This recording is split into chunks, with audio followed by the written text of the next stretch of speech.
இரட்சகருமாகிய இயேசு கிறிஸ்துவின் நாமத்தினால் மீண்டும் உங்கள் ஒவ்வொருவரையும் வாழ்த்துகிறேன். இந்த நாளிலும் வேதத்திலிருந்து சிறு ஆலோசனைக்காக தெரிந்து கொள்ளப்பட்ட வசனமானது சங்கீதங்களின் புத்தகம் 147வது சங்கீதம் 11வது வசனம்.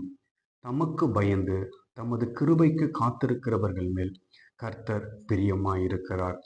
இந்த வசனம் நமக்கு ஆண்டவர் யார் மீது பிரியமாயிருக்கிறார் என்று இந்த வசனம் நமக்கு கற்றுக் கொடுக்கிறது.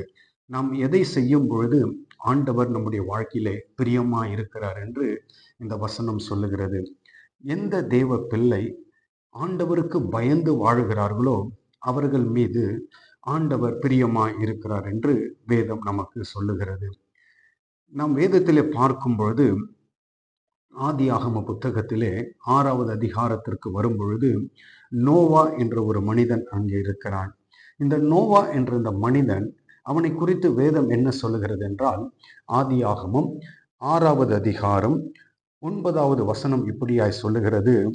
நோவா தன் காலத்தில் இருந்தவர்களுக்குள்ளே நீதிமானும் உத்தமனுமாய் இருந்தான். நோவா தேவனோடு சஞ்சரித்து கொண்டிருந்தான். நோவா தன் காலத்தில் இருந்தவர்களுக்குள்ளே, நோவா வாழ்ந்த அந்த காலத்திலே எத்தனையோ லட்ச ஜனங்கள் வாழ்ந்திருக்க கூடும். அத்தனை லட்ச ஜனங்கள் மத்தியிலும் நோவா ஒருவன் மாத்திரமே, அவன் குடும்பம் மாத்திரமே எப்படி இருந்தது என்றால் நீதிமானும் உத்தமனுமாய் இருந்தான் என்று வசனம் சொல்லுகிறது. அது மாத்திரமல்ல, தேவனோடு அவன் சஞ்சரித்து கொண்டிருந்தான் என்று வசனம் சொல்லுகிறது. அப்போ தேவனுக்கு பயப்படுகிற ஒரு மனிதன் அல்லது தேவனுக்கும் பயப்படுகிற ஒரு தேவ பிள்ளை, அவர்களுடைய வாழ்க்கை எப்படி இருக்கும் என்றால், அவர்கள் நீதிமானும் உத்தமனும் தேவனோடு நடக்கிறவர்களாய் காணப்படுவார்கள். நோவா வாழ்ந்த அந்த காலத்திலே அவன் அப்படி வாழ்ந்தான். இப்பொழுது நாம் வாழ்கிற இந்த காலகட்டத்திலே நாம் எப்படி வாழ்கிறோம்? நோவாவின் காலத்திலே அவன் வாழ்ந்த அந்த சூழ்நிலையிலே ஜனங்கள் எல்லாம் பாவத்தின் மத்தியிலே இருந்த பொழுது, பாவத்தின் உச்சத்திலே ஜனங்கள் வாழ்ந்த போது, அதிலே ஒருவன் தேவனுக்கு பயந்தவனாய் காணப்பட்டான். அப்படி தேவனுக்கு பயந்தவனாய் காணப்பட்ட அந்த நோவாவை குறித்து வேதம் 8வது வசனத்திலே சொல்லப்படுகிறது. அதே ஆதியாகமம் 6வது அதிகாரம் 8வது வசனத்திலே, நோவாவுக்கோ கர்த்தருடைய கண்களிலே கிருபை கிடைத்தது என்று சொல்லப்படுகிறது. அப்போ யார் தேவனுக்கு பயந்து நடக்கிறார்களோ, யார் தேவனுடைய வார்த்தைக்கு கீழ்ப்படிந்து நடக்கிறார்களோ, அவர்களுக்கு ஆண்டவர் கொடுப்பது அவருடைய கிருபையை. அது கொடுத்து விட்டு, அது மாத்திரமல்ல, இந்த சங்கீதம் 147:11 நாம் வாசிக்கிறோம், அவர்கள் மீது கர்த்தர் பிரியமாய் இருக்கிறார் என்று வசனம் சொல்லுகிறது. என்னை கேட்கிற தெய்வ ஜனமே, நாம் வாழ்ந்து கொண்டிருக்கிற இந்த காலத்திலே நம்முடைய வாழ்க்கை எப்படி இருக்கிறது?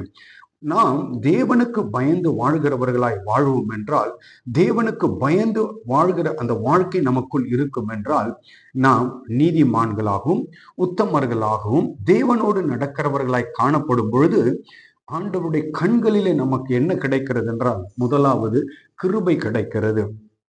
கிருபை கிடைத்தது மாத்திரமல்ல, நாம் அவருக்கு பிரியமாய் மாறிவிடுகிறோம். தேவனுக்கு நாம் பிரியமுள்ள பிள்ளைகளாய், தேவனுக்கு பிரியமுள்ள மகளாய் நாம் மாறிவிடுகிறோம். நாம் எல்லோருக்கும் தெரியும், பிதாவாகிய தேவன் தன்னுடைய குமாரனாகிய இயேசு கிறிஸ்துவை குறித்து மத்தேயு 3வது அதிகாரம் 17வது வசனத்துல ஒரு சாட்சியை கொடுக்கிறதை பார்க்க முடிகிறது. அன்றியும் வானத்திலிருந்து ஒரு சத்தம் உண்டாகி, இவர் என்னுடைய நேசகுமாரன், இவரில் பிரியமாயிருக்கிறேன் என்று உரைத்தது.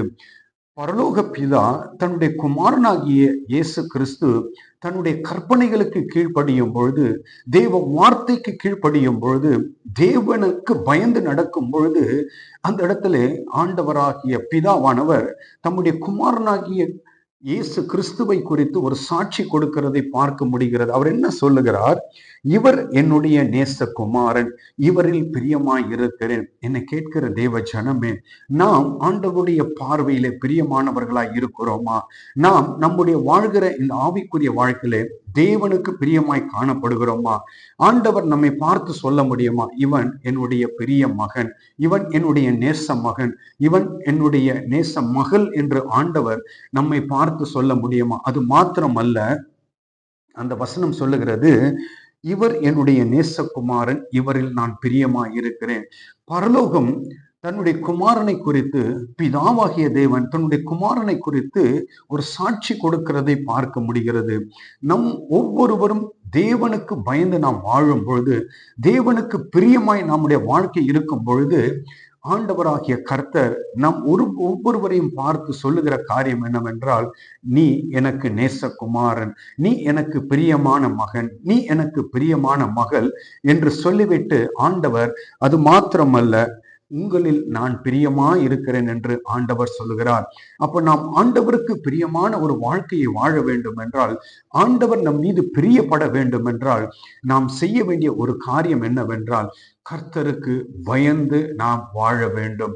அப்படி பயந்து, அவருக்கு பயந்து, அவருடைய கிருபைக்கு காத்திருக்கிற எத்தனை பேர் இருக்கிறோமோ அத்தனை பேருக்கும் ஆண்டவருடைய பார்வையிலே, நாம் அத்தனை பேரும் ஆண்டவருடைய பார்வையிலே பிரியமானவர்களாய் இருக்கிறோம். எப்படி பரலோக பிதாவானவர் தம்முடைய குமாரனாகிய இயேசு கிறிஸ்துவை குறித்து சாட்சி கொடுத்தாரோ, நாம் ஒவ்வொருவரும் ஆண்டவருக்கு பயந்து வாழும் பொழுது பரலோக தேவன் நம்மை குறித்தும் சாட்சி கொடுப்பார். இவன் என்னுடைய பெரிய மகன், இவள் என்னுடைய பெரிய மகள் என்று உங்கள் ஒவ்வொருவரையும் குறித்து ஆண்டவர் சாட்சி கொடுப்பார். அந்த சாட்சி உள்ள வாழ்க்கையை வாழ கர்த்தர் நம்மை அழைத்திருக்கிறார். நாம் ஆண்டவரிடத்துல ஒப்பு கொடுத்து ஜெபிப்போமா? எங்களை நேசித்து வழி நடத்துகிற அன்பின் ஆண்டவரே, இதோ இந்த நாளுக்காய் நன்றி. நீர் கொடுத்த இந்த வேதத்தின் ஆலோசனைக்காய் நன்றி ஆண்டவரே.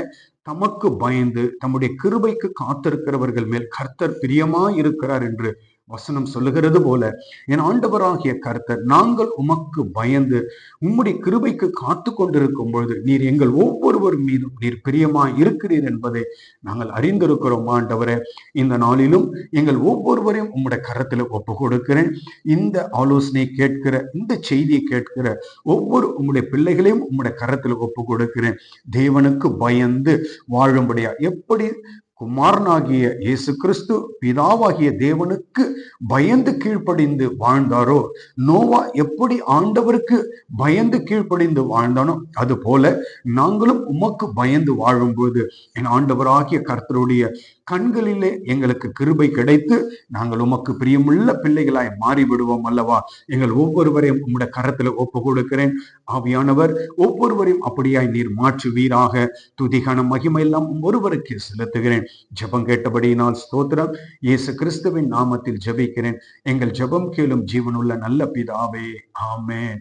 கர்த்தர் தாமே இந்த வார்த்தையின்படி உங்கள் ஒவ்வொருவரையும் ஆசீர்வதிப்பாராக. ஆமென்.